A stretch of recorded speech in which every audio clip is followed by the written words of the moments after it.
رات کے 8 بج رہے تھے، ابھی بھی میں وارڈ میں ہی گھوم رہی تھی۔ مجھے اپنے نام کی پکار سنائی دی، پلٹ کر دیکھا تو وہاں پر ڈاکٹر عفان کھڑے تھے، جن کے چہرے پر پریشانی تھی۔ اداس رات تھی اور تیزی سے چلتے ہوئے میرے پاس آئے اور مجھے کہنے لگے کہ مزید کتنی دیر ہے؟ میں کافی دنوں سے نوٹ کر رہا ہوں کہ تم رات کے وقت گھر نہیں جا رہی ہو، یہاں پر رکنا تمہارے لیے بہتر نہیں ہے۔ پہلے تو میں ان کی بات سن کر حیران ہو گئی، پھر مجھے ان کی ہمت پر ہنسی آنے لگی۔ آخر وہ کون ہوتے تھے مجھے بتانے والے کہ کیا کرنا ٹھیک ہے اور کیا کرنا غلط ہے؟ میں نے انہیں کہا کہ آپ کو میرے معاملات میں دخل اندازی دینے کی ضرورت نہیں ہے۔ بہتر یہی ہے کہ اپنے کام سے کام رکھیں، اور جہاں تک میرا یہاں پر رکنا ہے یا نہ رکنے کا سوال ہے تو وہ میرا پرسنل میٹر ہے۔ میں یہ کہہ کر قریب سے گزرنے ہی لگی تھی کہ انہوں نے میرا ہاتھ پکڑ لیا۔ مجھے بالکل بھی امید نہیں تھی کہ بے ساختہ میرا ہاتھ اٹھا لیا، اور وہ بھی انہوں نے پکڑ لیا اور میری آنکھوں میں دیکھ کر غرانے لگے، کیونکہ میں یہاں پر کافی دنوں سے ایک تبدیلی محسوس کر رہا ہوں جو مجھے بالکل بھی ٹھیک نہیں لگ رہی۔ اور تم نے مجھ سے پوچھا ہے کہ تمہارے معاملات میں دخل اندازی کرنے کا کیا مقصد ہے، تو میں تمہیں صاف صاف بتا دیتا ہوں کہ میں تمہیں پسند کرتا ہوں اور بہت جلد ہی تمہیں اپنی بیوی بناؤں گا۔ اس لیے تمہاری فکر کرنا میری ذمہ داری ہے۔ میں خود کو اس کے ہاتھوں سے گرفت سے چھڑانا چاہتی تھی اور کوشش کر رہی تھی، لیکن گرفت بہت مضبوط تھی۔ جب ڈاکٹر صفدر وہاں پر آئے تو وہ تیزی سے پیچھے ہٹ گئے۔ میں بھی سائڈ پر ہو کر کھڑی ہو گئی۔ انہوں نے اسے اپنے کمرے میں آنے کے لیے کہا اور مجھے ہدایت کرنے لگے کہ میں اس وارڈ میں 2 گھنٹے تک مزید رہوں، کیونکہ آج یہ ایک نرس نہیں آئی تھی اور اس کی جگہ میں نے ہی ذمہ داری سنبھالنی تھی۔ غصہ تو مجھے بہت آیا، لیکن میں پی گئی۔ انہوں نے مجھے کہا تھا کہ وہ مجھے اس کے ایکسٹرا پیسے دیں گے۔ میں بھی یہاں پر صرف اور صرف پیسوں کی وجہ سے کام کر رہی تھی۔ گھر کے حالات بہت خراب تھے، بھائی کا آپریشن ہونا تھا جس کے لیے پیسے اکٹھے کرنے تھے۔ جس دن مجھے یہاں سے جلدی چھٹی ہو جاتی تھی تو اس دن میں اپنے گھر اور کے اسٹور میں بھی جا کر بیٹھ جاتی تھی اور وہاں پر رات گئے تک کام کرتی تھی۔ چھٹی کے دن میں گھر میں اماں کے ساتھ سلائی بھی کرواتی تھی۔ میری زندگی بہت مصروف اور تکلیف دہ تھی، مگر اس کے باوجود میں انہیں خود کو سنبھال لیتی تھی اور گزارا کر رہی تھی۔ ایک اچھے وقت کے انتظار میں یہ سب کچھ برداشت کر رہی تھی۔ مجھے وہاں پر چہل قدمی کی کرتے ہوئے تھوڑی ہی دیر گزری تھی، اچانک ہی مجھے چیخ کی آواز سنائی دی۔ میں بہت بری طرح سے گھبرا گئی۔ وہ ایک اور لڑکی چلانے کی آواز تھی جو پچھلے حصے کی طرف سے آ رہی تھی۔ میں نے خوفزدہ نظروں سے وہاں پر لیٹے ہوئے مریضوں کو دیکھا، جن میں سے کچھ تو جاگ رہے تھے لیکن وہ بہت ہی تکلیف میں تھے۔ انہیں اپنی تکلیف کے سامنے کچھ ہی نظر نہیں آ رہا تھا، جبکہ باقی مریض سو رہے تھے۔ میں نے کسی سے یہ پوچھا بھی نہیں۔ انہوں نے چلانے کی آواز سنی، کیونکہ اس کی صورت میں وہ ضرور خوفزدہ ہو جاتے۔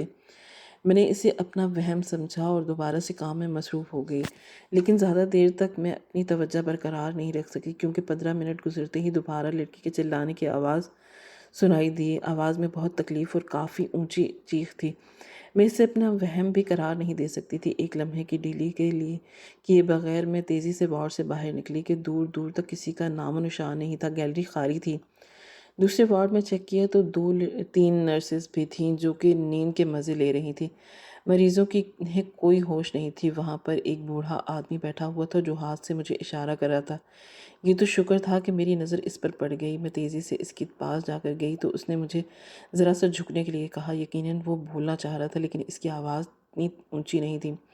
میں نے اپنا کان اس کی طرف تھوڑا سا کیا تو وہ روتے ہوئے کہنے لگا کہ بیٹا اس بچی کو بچا لو۔ خوف کی ایک لہر میرے پورے جسم میں دوڑ گئی۔ میں نے اس کے سامنے اپنے اوپر قابو پانا چاہا۔ بہت ہی مطمئن انداز میں نے اس سے پوچھا کہ آپ کون سی لڑکی کی بات کر رہے ہیں؟ ابھی تک میں نے انہیں یہ نہیں بتایا تھا کہ میں نے بھی وہ چیخوں کی آواز سنی تھی۔ ان کی آنکھوں سے تیزی سے آنسو بہنے لگے کہ بیٹا وہی لڑکی جس کی وہ لوگ تکلیف پہنچا رہے ہیں، اس کے پاس جاؤ اور اس کی تکلیف سے آزاد کر دو۔ ابھی تھوڑی دیر پہلے ہی میں نے سونے کے لیے لیٹا تھا، مگر اٹھ گیا۔ جو کچھ اس کے ساتھ ہو رہا ہے وہ بہت پہلے ہی دیکھ چکا تھا اور مجھے پتا ہے کہ کتنی اذیت ہوتی ہے۔ میں بے صبر ہو گئی اور میں نے اس سے پوچھا کہ آپ نے کیا دیکھا ہے؟ تو انہوں نے زور زور سے نفی میں سر ہلا دیا اور بولے کہ میں تفصیل نہیں بتا سکتا، تمہیں صرف اور صرف ایک راستہ دے سکتا ہوں۔ تم پچھلے دروازے سے اس کے پاس جاؤ اور اسے جا کر بچا لو۔ میں ساری عمر کے لیے تمہارا احسان مند رہوں گا۔ یہ کہہ کر وہ دوبارہ سے رونے لگے۔ میں نے ان کے کندھے پر ہاتھ رکھ کر انہیں تسلی دی اور آپ کا فکر مت کریں، کوئی ضرورت نہیں، میں ابھی دیکھتی ہوں۔ اور میں پچھلے دروازے سے وہاں پر جانے لگی اور دروازہ لاک تھا۔ یہ دیکھ کر مجھے بہت غصہ آیا۔ پھر میں سامنے والے دروازے سے باہر نکل گئی۔ میں آفس کے اندرونی حدود سے باہر نکلی ہوئی تھی۔ ڈاکٹر عفان کی آواز سن کر چونک گئی اور چھوٹے چھوٹے قدم اٹھاتے ہوئے میرے پاس آ رہے تھے اور میری آنکھوں میں دیکھتے ہوئے غصے سے کہنے لگے کہ تم ابھی تک یہاں پر کیا کر رہی ہو؟ میں نے تمہیں کہا تھا کہ یہاں سے گھر چلی جانا۔ میں نے غصے سے ان کی طرف دیکھا اور انگلی اٹھاتے ہوئے انہوں نے دھمکی دینے والے انداز میں کہا کہ میں نے آپ کو پہلے بھی سمجھایا تھا کہ میرے معاملات میں دخل اندازی نہ کریں۔ ابھی بھی میں سمجھا رہی ہوں، اگر آپ کو یہ میری بات سمجھ میں نہیں آ رہی تو میں کوئی اور طریقہ آزمانا پڑے گا۔ اگر آپ واقعی ہی مجھے اپنی بیوی بنانا چاہتے ہیں تو اپنی زندگی میں شامل کرنا چاہتے ہیں تو یہ کوئی ٹھیک طریقہ نہیں ہے۔ جائیں میرے والدین سے بات کریں، عزت کے ساتھ میرا رشتہ مانگیں اور پھر جب آپ یہ حق حاصل کرنے میں کامیاب ہو جائیں تو مجھے روک ٹوک سکتے ہیں۔ آپ کی بات مان جایا کروں گی، لیکن فی الحال کے لیے مجھ سے دور رہیں۔ یہ سارے چونچلے پسند نہیں ہیں اور نہ ہی میں بے وقوف لڑکیوں کی طرح ہوں۔ صرف اور صرف اسی مرد کو ہی اپنا مخلص سمجھتی ہوں جس کے ساتھ میرا کوئی مضبوط رشتہ ہو، اور مضبوط رشتہ کے حامل صرف محرم ہی ہوتے ہیں۔ آپ میرے محرم نہیں ہیں۔ یہ کہہ کر میں دوبارہ سے اس کے قریب سے نکلنے ہی لگی تھی کہ اس نے مجھے کہا کہ آج اگر تم پیچھے چلی گئی تو تم کبھی بھی کھل کر سانس نہیں لے سکو گی۔ تمہاری ساری زندگی گھٹن میں ہی گزرے گی۔ تم روتی رہو گی، چیختی رہو گی، مدد کے لیے پکارتی رہو گی، لیکن تب تک تمہارے پاس پچھتاوے کے علاوہ اور کچھ نہیں بچے گا۔ کیا آپ کے کان کام نہیں کرتے؟ مجھے پچھلے حصے سے ایک عورت کی چیخنے کی آواز سنائی دے رہی ہے۔ میری بات سن کر وہ حیرانگی سے میرے چہرے کی طرف دیکھنے لگے اور کہنے لگے کہ یہ تم کیا بات کر رہی ہو؟ کون سی لڑکی کی چیخ ہے؟ ارے یہاں پر تو میں پچھلے 1 گھنٹے سے ہلکا کر رہی تھی، لیکن مجھے تو ایسا کچھ بھی نہیں محسوس ہوا۔ مجھے ان کا اندازہ بہت مشکوک لگ رہا تھا۔ میں نے انہیں کہا کہ آپ گھر کیوں نہیں گئے؟ آپ تو جلدی ہی فری ہو جاتے ہیں۔ انہوں نے ایک گہری سانس لی اور مجھے کہنے لگے کہ مجھے تمہاری فکر ہو رہی ہے۔ تمہاری حفاظت کے لیے ہی میں یہاں پر رک گیا ہوں۔ چلو اب جلدی سے اندر جاؤ اور مریضوں کو دیکھ بھال کرو۔ جب تم فارغ ہو گئی تو تمہیں گھر ڈراپ کر دوں گا۔ اس چیز کی تم فکر مت کرو۔ تب تک میں یہاں پر بیٹھ کر تھوڑی دیر آرام کرتا ہوں۔ اس کی قدر اپنی ذات پر دلچسپی مجھے اب شک میں مبتلا کر رہی تھی۔ میں نے انہیں کہا کہ آپ کو اس چیز کی ضرورت نہیں ہے، اور جہاں تک میرا اندر جانے کا سوال ہے تو میں اپنی جگہ ایک نرس کو لگا دیا ہے۔ اب میں جب تک پیچھے جا کر چیک نہیں کر لیتی تب تک مجھے چین نہیں آئے گا۔ میں پیچھے کی طرف جا رہی ہوں۔ وہ بھی میرے ساتھ ساتھ چلنے لگے۔ میں نے انہیں روکنا چاہا لیکن وہ کبھی کچھ بھی سننے کے لیے تیار نہیں تھے۔ میری اپنی ٹانگیں میری مرضی میں جہاں جاؤں، تمہیں اس سے غرض نہیں۔ جب تم میری بات نہیں مان رہی تو مجھے بھی تمہاری بات نہیں ماننی۔ میں اس جگہ پہنچ گئی جہاں سے چیخوں کی آواز آ رہی تھی، لیکن اب وہاں پر گہری خاموشی چھائی ہوئی تھی۔ ایک کمرہ بنا ہوا تھا جس کی دروازے پر بھی تالا لگا ہوا تھا، اور وہ تالا کافی پرانا تھا۔ صاف معلوم ہو رہا تھا کہ یہاں پر کافی عرصے سے کوئی بھی نہیں آیا۔ میں نے خوفزدہ نظروں سے ڈاکٹر عرفان کی طرف دیکھا تو وہ طنزیہ انداز میں مسکرائے۔ بڑے مزے سے کہنے لگے کہ میں نے تمہیں پہلے ہی منع کیا تھا، چلو اب جلدی سے یہاں سے چلو۔ یہ علاقہ کافی عرصے سے سنسان ہے اور اس طرح کوئی آتا جاتا نہیں ہے۔ کہیں ایسا نہ ہو کہ نواں کٹا کھل جائے اور پہلے مجھے تم سے دوبارہ ساتھ لے کر اسپتال سے باہر آ گئے۔ میں ایک لمحے کی دیر کیے بغیر ہی وارڈ میں پہنچی جہاں پر وہ بوڑھا شخص لیٹا ہوا تھا جس نے مجھے پچھلے حصے میں جانے کو کہا تھا۔ میرے قدموں کے نیچے سے زمین نکل گئی۔ وہ بیڈ تو خالی تھا اور چادر بھی بالکل ٹھیک تھی، ایک شکن بھی موجود نہیں تھی، جیسے یہاں پر کوئی لمبے عرصے سے لیٹا ہی نہ ہو۔ جو نرس ڈیوٹی پر موجود تھی وہ بھی ابھی جاگ چکی تھی اور کسی مریض کے پاس کھڑی تھی۔ اس سے حیرت دریافت کی اور میں نے تیزی سے اس کے پاس گئی اور اس نے اس سے پوچھا کہ یہاں پر تھوڑی دیر پہلے ہی ایک بوڑھا شخص لیٹا ہوا تھا، وہ کہاں پر گیا؟ میری بات سن کر وہ حیرت سے میرے چہرے کی طرف دیکھنے لگی اور پھر کہنے لگی کہ کون سا بوڑھا آدمی؟ اس وارڈ میں تو صرف بچے موجود ہیں، لیکن لگتا ہے کہ تمہیں کچھ نیند آئی ہے۔ یہ کہہ کر وہ ہنسنے لگی۔ صاف ظاہر ہو رہا تھا کہ وہ میرا مذاق بنا رہی ہے۔ مجھے اس کا یہ انداز فی الحال زہر لگ رہا تھا۔ میں نے بڑی مشکل سے اپنے اوپر کنٹرول رکھا اور اس سے دوبارہ سے کہا کہ میں نے خود کو اپنی آنکھوں سے دیکھا ہے یہاں پر ایک بوڑھے شخص کو لیٹے ہوئے۔ میں اس کے پاس بھی گئی تھی اور اس نے بات بھی کی تھی، مگر اب وہ وہاں پر نہیں ہے۔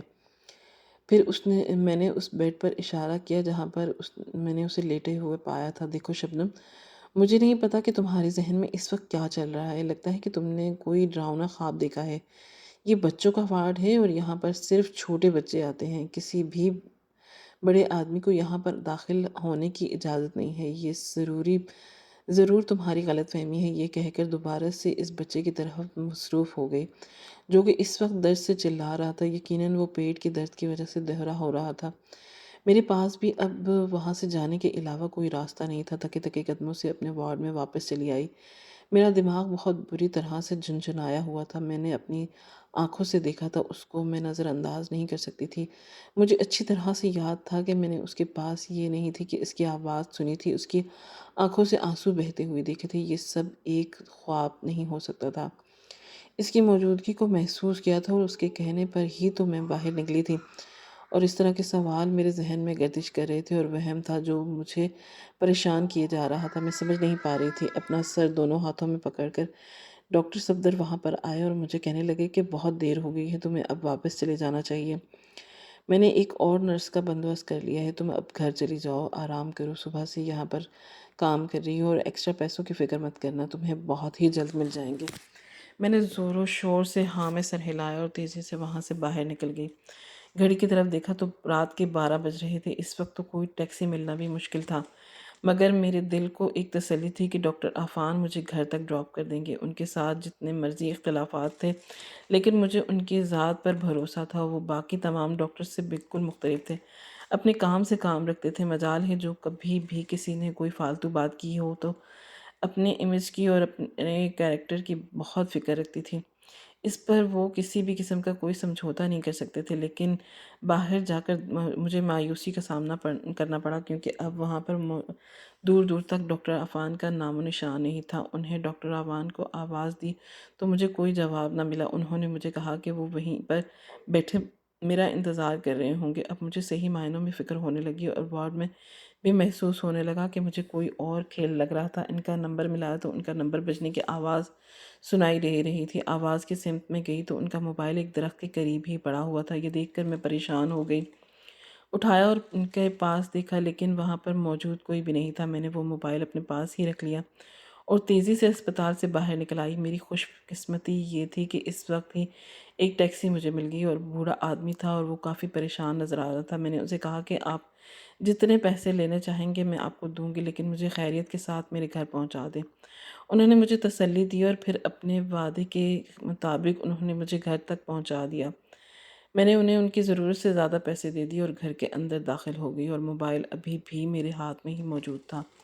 میری ماں پہلے سے ہی جاگ رہی تھی۔ مجھے دیکھ کر وہ تیزی سے بھاگتی ہوئی آئی اور مجھے سینے سے لگا کر پھوٹ پھوٹ کر رونے لگی۔ انہیں اس طرح سے دیکھا تو میں مزید پریشان ہو گئی۔ پہلے ہی اپنے ساتھ ہونے والے حالات اور واقعات کی وجہ سے میرا دماغ کام نہیں کر رہا تھا، اور اب امی کا رونا مجھے مزید پریشان کر گیا۔ میں انہیں کہا کہ کیا ہو گیا ہے، اس طرح سے کیوں رو رہی ہیں؟ انہیں کہیں بھائی کو تو کچھ نہیں ہو گیا؟ انہوں نے تیزی سے نفی میں سر ہلایا اور مجھے کہا کہ میں تمہارے لیے بہت پریشان ہو گئی تھی۔ ابھی تھوڑی دیر پہلے ہی میری آنکھ لگ گئی تھی اور میں نے ایک بہت ہی عجیب سا خواب دیکھا تھا۔ تم ایک کمرے میں قید ہو جہاں کوئی بھی کھڑکی یا دروازہ نہیں ہے۔ تم زور سے چیخ چلا رہی ہو، اس کمرے سے نکلنے کے لیے منتیں کر رہی ہے، اس کمرے کے باہر ہی کھڑی ہو، لیکن میں تمہارے لیے کچھ بھی نہیں کر پا رہی۔ آہستہ آہستہ اس کمرے کی دیواریں تنگ ہوتی جا رہی ہیں، اور پھر وہ تمہیں اپنے ہی اندر یہ کہہ کر وہ دوبارہ سے ہچکیوں سے رونے لگیں۔ میں نے انہیں تسلی دی اور کہا کہ آپ فکر مت کریں، یہ صرف اور صرف ایک ڈراؤنا خواب تھا، بس اب خواب سمجھ کر بھول جائیں اور اس کو زیادہ سیریس مت لیں۔ اور تھوڑی دیر تک وہ نارمل ہو گئیں اور اب مجھے کہنے لگیں کہ بس تم اب وہ نوکری نہ کرو، کیونکہ مجھے تمہاری بہت فکر ہوتی ہے، تمہارے آنے جانے کی کوئی روٹین ہی نہیں ہے۔ میں نے امی کا ہاتھ پکڑا اور انہیں تسلی دیتے ہوئے کہا کہ ڈرنے کی گھبرانے کی ضرورت نہیں ہے، وہ اسپتال ہے اور بہت اچھا ہے، اسٹاف بھی بہت اچھا اور خیال رکھنے والا ہے۔ آج کے واقعے کو مکمل طور پر نظر انداز کر کے گئی تھی، اور امی کو میں نے کچھ نہیں بتایا، کیونکہ جانتی تھی کہ اگر انہیں پتہ چلا تو وہ گھبرا جائیں گی۔ میں یہ چھوڑنا نہیں چاہتی تھی۔ کافی زیادہ پیسے جمع ہو رہے تھے اور اب تھوڑے سے ہی پیسے ہوئے تھے۔ مجھے یقین تھا کہ اگر ایک ہفتہ تک میں اوور ٹائم لگایا تو پوری رقم جمع ہو جائے گی، میں کامیاب ہو جاؤں گی، اور پھر اس طرح سے جیسے ہی بھائی کا علاج مکمل ہو جائے گا میں یہ نوکری بھی چھوڑ دوں گی۔ مگر اس سے پہلے تک مجھے کسی نہ کسی طرح سے یہ سب برداشت کرنا ہوگا۔ میں اپنے کمرے میں چلی گئی اور دوبارہ عفان صاحب کے بارے میں سوچنے لگی۔ ڈاکٹر صفدر کو کال کر کے ان کے بارے میں پوچھا تو وہ مجھے کہنے لگے کہ وہ تو آپ کے جانے سے 3 گھنٹے پہلے ہی چلے گئے تھے۔ حیرت کا ایک اور جھٹکا لگا تھا جو مجھے لگا کہ یہ قبول کرنا میرے لیے کسی طور بھی ضروری ہے۔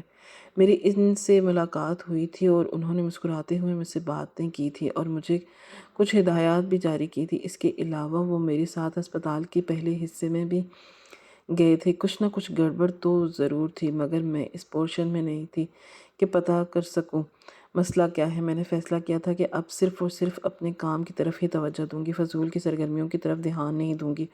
اب کوشش کیا کروں گی کہ شام کے وقت جلدی ہی واپس آ جایا کروں۔ اگلے دن میں صبح کے وقت وہاں پر گئی تو مجھے پتہ چلا کہ ڈاکٹر عفان اسپتال چھوڑ کر جا چکے ہیں۔ یہ خبر میرے لیے کسی بڑے جھٹکے سے کم نہیں تھی۔ میں تیزی سے ایک نرس کی طرف پاس گئی جو ہمیشہ ان کے ساتھ ہوتی تھی۔ جب میں نے اس سے یہ کنفرم کیا تو وہ فکر مندی سے کہنے لگی کہ مجھے تو خود پتہ نہیں ہے کہ سب بتا رہے تھے کہ انہوں نے ایک دم سے ہی اسپتال چھوڑ دیا ہے۔ میری تو اس سے بات بھی نہیں ہوئی۔ کال کر رہی ہوں لیکن وہ کال نہیں اٹھا رہے۔ میں نے اپنے بیگ سے موبائل نکال کر اس کے حوالے کیا اور اس سے کہا کہ یہ مجھے کل رات یہاں سے ملا تھا، یقیناً وہ یہاں پر پھینک کر چلے گئے تھے۔ اور پھر میں اس سے ادھر ادھر کی باتیں کرنے لگی، مگر میرا ذہن ایک لمحے کے لیے بھی سکون نہیں کر پا رہا تھا۔ وہاں پر کھڑے ہوئے مجھے تھوڑی ہی دیر گزری تھی کہ وہی نفس دوبارہ سے میرے پاس آئی اور مجھے کہنے لگی کہ تم اس اسپتال میں کچھ عجیب محسوس کر رہی ہو۔ میں نے ایک نظر اٹھا کر اس کی طرف دیکھا تو جہاں پریشان نظر آ رہی تھی، میں نے زور و شور سے ہاں میں سر ہلا دیا۔ میں نے اسے رات کی چیخوں کی آواز کے بارے میں بتایا تو وہ میرا ہاتھ پکڑتے ہوئے پرجوش انداز میں کہنے لگی کہ یہ سب کچھ میں نے بھی سنا ہے اور میں نے ڈاکٹر صفدر کو جا کر شکایت لگائی تھی، مگر انہوں نے میری بات ماننے سے صاف انکار کر دیا۔ مجھے انہوں نے یہی کہا تھا کہ یہ تمہارا خواب ہے، مگر میں اپنے دل کا کیا کروں جو کسی بھی صورت اسے خواب ماننے کے لیے تیار ہی نہیں ہے۔ میں نے اسے کہا کہ آج تم رات یہیں پر ہی رکنا، دونوں مل کر اس راز پر پردہ اٹھائیں گے۔ پہلے تو میں اکیلی تھی، اسی وجہ سے اس معاملے میں دخل اندازی کرنے سے پرہیز کر رہی تھی، لیکن اب چونکہ تمہارے ساتھ ہوں تو مجھے نصیب ہو گیا ہے تو میں ضرور پتہ لگاؤں گی کہ یہاں پر چکر کیا ہے۔ میری مدد کرنے کی حامی بھر لی۔ رات تقریباً 8 بجے کا وقت تھا جب ڈاکٹر میرے پاس آیا اور مجھے کہنے لگا کہ تم آج دوبارہ سے اوور ٹائم لگانا چاہتی ہو تو میں نے ہاں میں سر ہلا دی۔ چہرے پر ایک پراسرار مسکراہٹ لے کر آ گئے۔ اس نے مسکراتے ہوئے کہا کہ آج تو تمہارا دوست بھی یہاں پر موجود نہیں ہے تو پھر تمہاری مدد کون کرے گا؟ میں نے سوالیہ نظروں سے اس کے چہرے کی طرف دیکھا اور اسے کہا کہ اس بات کا کیا مطلب ہوا، اور وہ نفی میں سر ہلانے لگے اور کہنے لگے کہ تھوڑی ہی دیر کے بعد تمہیں اندازہ ہو جائے گا۔ آج ایک بہت بڑی میٹنگ ہونے والی ہے، میں تمہیں اس میٹنگ میں ضرور بلانا چاہوں گا۔ امید ہے کہ تم وہاں پر آؤ گی۔ اس کا انداز معنی خیز تھا مگر مجھے اس کی بات سمجھ نہیں آ رہی تھی۔ میں نے نہ چاہتے ہوئے بھی ہاں میں سر ہلا دیا اور فکر مندی سے سوچنے لگی کہ رات کے اس پہر کون میٹنگ کرتا ہے۔ ڈاکٹر صاحب کا دماغ خراب ہو گیا ہے۔ خیر مجھے اس سب سے کوئی سروکار نہیں تھا۔ میرا کام صرف اور صرف آج پچھلے حصے میں جا کر اس راز سے پردہ اٹھانا تھا۔ جب دوسرے کمرے میں گئی تاکہ اس نرس سے بات کر سکوں، مگر وہاں جا کر مجھے مایوسی کا سامنا کرنا پڑا۔ پتہ چلا کہ آج وہ جلدی ہی گھر واپس چلی گئی ہے۔ یہ سن کر مجھے غصہ تو بہت آیا کیونکہ اس نے مجھ سے وعدہ کیا تھا وہ میرے ساتھ ساتھ رہے گی اور ابھی وہ وعدہ خلافی کر چکی تھی۔ جلدی سے موبائل نکالا اور اس کو کال ملائی تو میری بات سن کر وہ آپے سے باہر آ گئی۔ وہ کہنے لگی کہ مجھے دوبارہ کال کرنے کی ضرورت نہیں، خبردار جو تم نے مجھ سے دوبارہ رابطہ کرنے کی کوشش کی، ورنہ مجھ سے برا کوئی نہیں ہوگا۔ میں تم جیسی لڑکی کے ساتھ دوستی نہیں کرنا چاہتی، ورنہ ہی تمہارے ساتھ مل کر میں اپنی زندگی کو خطرے میں ڈالنا چاہتی ہوں۔ یہی ہے کہ اپنے موبائل سے میرا نمبر ڈیلیٹ کرو کیونکہ اب میں تمہارا نمبر بلاک کرنے والی ہوں۔ یہ کہہ کر اس نے جھٹ سے کال کاٹ دی۔ آج سے پہلے کسی نے بھی میرے اس قدر بے عزتی نہیں کی تھی۔ مجھے شرمندگی کا احساس ہوا، میری آنکھیں بھی آنسوؤں سے بھر گئی تھی۔ میں سمجھ نہیں پا رہی تھی کہ ایک دم سے کیا ہو گیا۔ ابھی شام تک تو وہ بالکل ٹھیک تھی، پھر پتہ نہیں ایسی کون سی بات ہوگی جو اس طرح سے برتاؤ کر رہی تھی۔ میں نے دوبارہ سے اس کا نمبر ملایا تو بات کلیئر کر دوں کہ اس کو آخر مسئلہ کیا ہے، آخر ایسی کون سی قیامت آ گئی جو اس نے میرے ساتھ ہر طرح کا تعلق ختم کر دیا۔ مگر دوسری ہی طرف سے اس کا نمبر بزی جا رہا تھا، صاف ظاہر تھا کہ وہ مجھے بلاک کر چکی ہے۔ اس کے بعد میں دوبارہ سے مریضوں میں مصروف ہو گئی، لیکن میرے ذہن میں وہ چیخیں اور بوڑھا ڈاکٹر صاحب اور اب یہ لڑکی گھوم رہی تھی۔ میں اپنا دھیان کام کی طرف متوجہ کر رہی پا رہی تھی۔ میں ایک مریض کو انجیکشن لگا رہی تھی کہ اس کی چیخ کے آواز پر میں چونک گئی۔ دراصل میں سوئی کافی اندر تک لے جا چکی تھی اور مجھے ڈانٹتے ہوئے کہنے لگا کہ اگر تم رات کے وقت ٹھیک طرح سے کام نہیں کر سکتی تو کیا ضرورت ہے تمہاری ہماری زندگی برباد کرنے کی۔ اسے تکلیف کا شدید احساس ہوا۔ دراصل اسے بھی میرا پریشان چہرہ دیکھ کر اچھا نہیں لگ رہا تھا۔ مجھے تو جیسے کوئی انسان چاہیے تھا کہ جس کے سامنے میں اپنے خیالات کا اظہار کرتی۔ اس وقت میں بہت بھری ہوئی تھی۔ اس کے علاوہ میرے پاس کوئی بندہ بھی نہیں تھا جس کے سامنے میں اپنے خیالات کا اظہار کر سکوں۔ میں نے اسے بتایا کہ میری زندگی اجیرن بن گئی ہے، ایک لمحے کا بھی سکون نصیب نہیں ہو رہا۔ زندگی میں جتنے بھی اچھے لوگ تھے وہ آہستہ آہستہ چھوڑ کر جا رہے ہیں اور چھوڑنے کی وجہ بھی نہیں بتا رہے۔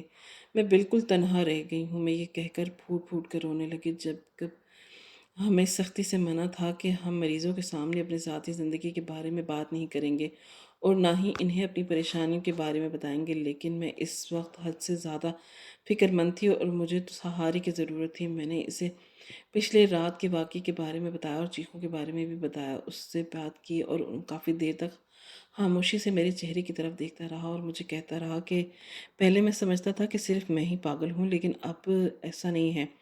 نہ ہی میں پاگل ہوں اور نہ ہی میں یہاں پر کوئی اور شخص پاگل ہے، اور وہ چیخیں سب کو ہی سنائی دیتی ہیں۔ میں اس ہسپتال میں پچھلے 1 مہینے سے کام کر رہا ہوں، جبکہ آپ کو تو آئے ہوئے ابھی صرف 15 دن ہوئے ہیں۔ آپ کو صرف کل ہی وہ آوازیں سنائی دی ہیں، لیکن آپ کے آنے سے پہلے ہر روز رات کے وقت میں وہ آوازیں سنتا تھا اور میں بہت زیادہ ڈر جاتا تھا، پریشان ہو جاتا تھا۔ کہیں ایسی جگہ پر چلا جاؤں جہاں پر یہ آوازیں آنا بند ہو جائے۔ وہ بڑے اسپتال کا خرچہ نہیں اٹھا سکتے، اسی وجہ سے مجھے اٹھا کر اس اسپتال میں لا پھینکا۔ میں نے سب شکایت لگائی تو وہ مجھے ڈاکٹر لگنے اور کہنے لگے کہ میں صرف بہانے بنا رہا ہوں۔ ہر روز ہی رات کو لڑکیوں کو یہ آوازیں آتی ہیں اور آوازیں بہت ہی معصوم لڑکیوں کی ہوتی ہیں۔ ظاہر ہوتا ہے کہ کم عمر ہیں اور بعض اوقات بڑی عمر کی عورتیں چیختی ہوتی ہیں۔ جیسے جیسے وہ بولتا جا رہا تھا ویسے ویسے میرے ذہن پاؤں کے نیچے سے زمین نکلتی جا رہی تھی۔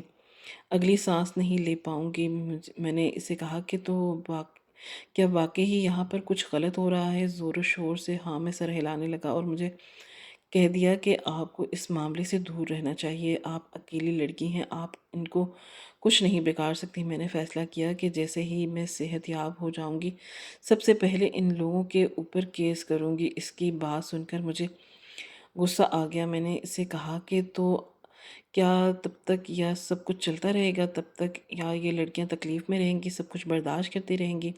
سب سے پہلے تو آج میں جا کر دیکھوں گی کہ وہاں ہوتا کیا ہے۔ دیکھیں، میری بات سمجھنے کی کوشش کریں۔ انہوں نے آپ کو پکڑ لیا تو شاید وہ آپ کے ساتھ بھی بہت برا سلوک کریں۔ تمہیں فکر کرنے کی ضرورت نہیں ہے ان کے ساتھ ہی۔ اچانک میرے ذہن میں ایک جھماکا ہوا۔ مجھے ایک بات یاد آ گئی جس کے بارے میں اسے بتانا بہت ضروری تھا۔ میں نے اسے کہا کہ کل رات کے وقت جب میں ڈاکٹر صاحب کو اپنے پاس اس ڈر کے بارے میں بتایا تھا تب انہوں نے بھی مجھے تمہاری طرح ان چیزوں سے دور رہنے کا مشورہ دیا تھا، لیکن پھر وہ اسی رات ہی غائب ہو گئے تھے۔ نہ جانے وہ کہاں پر گئے تھے۔ اس لڑکے کے چہرے پر ایک سایہ آ کر لہرایا تھا، مگر وہ سب لب سے ایک لفظ بھی ادا نہیں کر پایا۔ مجھے اچانک یاد آیا کہ میں نے اپنا بیگ دوسرے کمرے میں رکھا ہوا ہے۔ میں تیزی سے وہاں پر گئی۔ جب میں واپس آئی تو دیکھا وہ بیڈ بھی خالی تھا، یعنی یہ لڑکا بھی یہاں سے غائب ہو چکا تھا۔ میرا دل تیزی سے دھڑکنے لگا۔ مجھے شدت سے کچھ غلط ہونے کا احساس ہوا۔ یوں لگ رہا تھا کہ جیسے میرا آخری وقت آ گیا ہو۔ میری آنکھوں میں آنسو آ گئے۔ ایک لمحے کے لیے میرا دل بہت گھبرا گیا، لیکن میری امی بوڑھی تھی، پہلے ہی اتنی پریشان تھی۔ اگر میں امی سے یہ باتیں سنتی تو اضافہ ہو جاتا۔ اگر کچھ شک نہیں تھا کہ اس کی طبیعت بھی خراب ہونے جا رہی تھی۔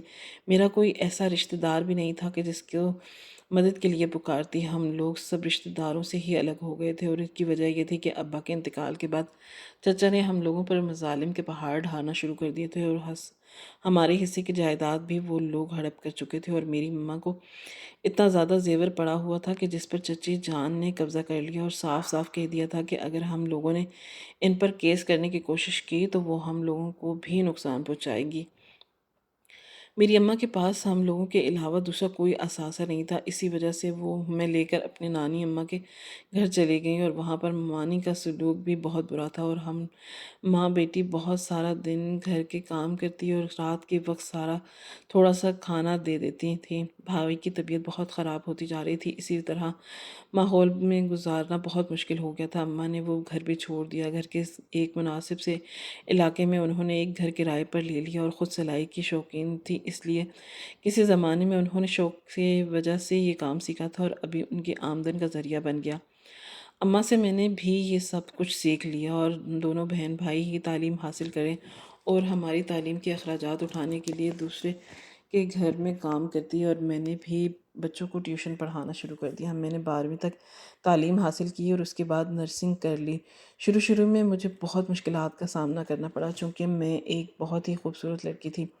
ہر کوئی ہی مجھ پر فدا ہو جاتا تھا۔ ڈاکٹر تو مجھے ہمیشہ ہی بری بری نظروں سے دیکھتے تھے، اور کبھی کبھار تو رونا شروع کر دیتی تھی۔ ہمیشہ اماں نے مجھے مشورہ دیا کہ تمہیں نکاب کرنا شروع کر دینا چاہیے، اس طرح سے تم اس جنگلی جانوروں سے بچی رہو گے۔ ایسا ہی کیا، اور کافی حد تک میری بچت بھی ہو گئی۔ اس کے بعد میں نے وہ ہسپتال چھوڑ دیا اور ایک دوسرے ہسپتال میں آ گئی تھی، لیکن بدقسمتی یہ کہ ایک دن میں اسٹاف روم میں بیٹھی تھی اور نقاب کے بغیر تھی۔ یہاں پر چونکہ صرف لڑکیاں ہی کو الاؤ تھا، اسی وجہ سے یہاں پر کوئی میل نہیں آ سکتا تھا، مگر اچانک یہ کمرے کا دروازہ کھلا اور ڈاکٹر عفان اور صفدر دونوں ہی کمرے کے اندر داخل ہوئے، اور اس دن انہوں نے میرے چہرے کو دیکھ لیا تھا۔ اس دن کے بعد وہ دونوں ہی میری ذات میں دلچسپی لینے لگے۔ صفدر تو مجھے پھر اچھا لگتا تھا، کیونکہ وہ نہ صرف مجھے ایک ایکسٹرا کام کر کے پیسے بھی دیتا تھا، اس کے ساتھ ساتھ اکثر ہی میری مدد بھی کر دیتے تھے، اور میرے گھر والوں کے بارے میں بھی کچھ لیتا۔ لیکن ڈاکٹر عفان مجھے ذرا بھی پسند نہیں تھا، اور وہ مجھے ہمیشہ ہی عجیب غریب نظروں سے دیکھتے تھے۔ وہ کسی طرح سے میرے قریب آئے، مجھ سے بات کرے، اور جبکہ مجھے یہ ساری چیزیں پسند بھی نہیں تھیں۔ اگر کوئی شخص واقعی ہی مجھ میں دلچسپی لیتا ہے تو میرے گھر میں میرے گھر والوں سے بات کرے اور مجھے عزت کے ساتھ اپنے گھر میں لے کر جائے۔ یہ ساری فضول کی حرکتیں مجھے بالکل پسند نہیں تھیں۔ وارڈ کے بیچوں بیچ کھڑی تھی کہ مجھے دوبارہ سے چیخنے کی آواز سنائی دینے لگی۔ لمحے کی بھی دیری کیے بغیر ہم نے پچھلے حصے کی طرف پہنچی، اور وہ کمرہ جس پر تالا تھا آج وہ کھلا ہوا تھا۔ ہلکی ہلکی روشنی باہر نکل رہی تھی۔ نہ جانے میرے دل میں کیا آیا، میں تیزی سے اس طرف بڑھ گئی اور چھپ کر دیکھنے لگی، مگر وہاں سے کچھ بھی ٹھیک نظر نہیں آ رہا تھا۔ کمرہ اندر سے بہت بڑا تھا، اور وہاں پر ایک الماری بھی پڑی ہوئی تھی۔ میں اس الماری کے پیچھے جا کر چھپنے لگی، لیکن جب میری نظر کمرے میں ہونے والی صورتحال پر پڑی تو میرے قدموں کے نیچے سے زمین نکل گئی۔ وہاں پر مختلف لڑکیاں بیٹھی ہوئی تھیں، جن میں سے ایک لڑکی کو وہ لوگ گھسیٹ کر لے کر پچھلے حصے سے باہر نکل رہے تھے۔ اس سائڈ پر سڑک تھی جہاں پر ایک بہت ہی بڑا ٹرک کھڑا ہوا تھا، اور وہ اتنے ٹرک میں جا کر اسمگل کرنے والے تھے۔ میری چیخوں کی آواز سن کر ڈاکٹر تیزی سے میرے پاس آئے، پکڑتے ہوئے کہنے لگے کہ یقیناً تم یہاں پر اب تم بھی ان لوگوں کے ساتھ ہی جاؤ گی۔ وہ ڈاکٹر جیسے ہی میں سب سے اچھا سمجھتی تھی، یعنی ڈاکٹر صفدر، وہ اس قدر گھٹیا انسان تھا ہمیں سوچ بھی نہیں سکتی تھی۔ ان کی منتیں کرنے لگی کہ میری اور کوئی بھی بات سننے کے لیے تیار نہیں تھے، دوسرے ملک بھیجنا چاہتے تھے، لیکن تم ہاتھ میں ہی نہیں آ رہی تھی۔ پہلے اس ڈاکٹر عفان نے تمہاری مدد کرنے کی کوشش کی، میں نے اسے بھی یہاں پر قید کر دیا۔ اب تم نے یہاں سے بھیجنے کے بعد میں اس قصے کا ہمیشہ کے لیے تمام کر دوں گا۔ اس سے پہلے کہ وہ مزید کچھ کہنا چاہتے، کمرے کا دروازہ ایک زوردار دھماکے سے کھلا اور پولیس کمرے کے اندر داخل ہوئی۔ وہی نوجوان لڑکا جو تھوڑی دیر پہلے کمرے سے غائب ہوا تھا، یہ یقیناً یہاں سے بھاگ گیا تھا، کیونکہ انداز ہو گیا تھا کہ وارڈ میں کچھ ہو رہا ہے۔ اور جب میں نے اسے بتایا تھا کہ پچھلا ڈاکٹر غائب ہو گیا تو اس کا دماغ کام کرنا شروع کر دیا، اور جیسے ہی مجھے ٹرک میں ڈالنے لگے تو پولیس وہاں پر پہنچ گئی، اور ڈاکٹر عفان بھی جس قید خانے میں تھے وہاں سے بھی ان کو نکال دیا گیا۔ اسے دوبارہ سے دیکھ کر مجھے بہت خوشی ہوئی۔ انسان پر شک کیا تھا، اور جبکہ وہ ایک اچھا اور مخلص انسان تھا، یقیناً لوگوں کو پہچاننے میں ہر بار ہی میں ناکام رہی تھی۔ جس نے مجھے اتنی بڑی مشکل سے بچا لیا تھا، اس کے بعد میں اپنے گھر واپس چلی گئی۔ میں نے یہ نوکری بھی چھوڑ دی تھی۔ 2 ہی دن بعد ڈاکٹر عفان کا رشتہ میرے گھر آ گیا۔ اسے کہا کہ جب تک میرے بھائی کا علاج نہیں ہو جاتا تب تک میں اس طرح کا کوئی بھی قدم نہیں اٹھا سکتی۔ انہوں نے کہا کہ میرے ہوتے ہوئے تمہیں اس کی فکر کرنے کی ضرورت نہیں ہے۔ جب میں نے تم سے شادی کرنے کا فیصلہ کیا تھا تو میرے ذہن میں تمہارے گھر والوں کے بارے میں بھی موجود تھا۔ اس وقت میں نے یہ فیصلہ کر لیا تھا کہ ان کا بہت زیادہ خیال رکھوں گا۔ میرے والدین کا ویسے بھی بچپن میں ہی انتقال ہو گیا تھا۔ میری دادی نے میری پرورش کی تھی، 1 سال پہلے ہی ان کا انتقال بھی ہو گیا۔ میں اکیلا ہی رہتا ہوں۔ مجھے بھی ان رشتوں کی ضرورت ہے۔ مجھے تو خوشی ہوگی کہ یہ ہمارے ساتھ ہی ہمارے گھر میں رہنا شروع کر دیں۔ اس نے میری آخری مشکل بھی دور کر دی، اور پھر تقریباً 2 مہینے کے بعد میرا بھائی مکمل طور پر صحت یاب ہو گیا۔ اسے ہنستا کھیلتا دیکھ کر مجھے بہت خوشی محسوس ہوتی تھی۔ دوبارہ سے میں نے اس کا کالج میں داخلہ کروا دیا۔ اماں بھی میرے ساتھ ہی رہتی تھی۔ عفان اماں کا بہت خیال رکھتے تھے اور سگی ماؤں کی طرح خیال رکھتے تھے۔ ان سے پیار لے کر میری زندگی بہت خوبصورت ہو گئی تھی۔